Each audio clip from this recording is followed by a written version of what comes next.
स्य कुष्ठादिरोगाणाम् निवृत्तिस्त्वरया भवेत्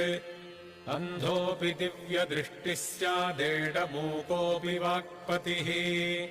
पूर्णायुः पूर्णसम्पत्तिस्तोत्रस्यास्य जपाद्भवेत्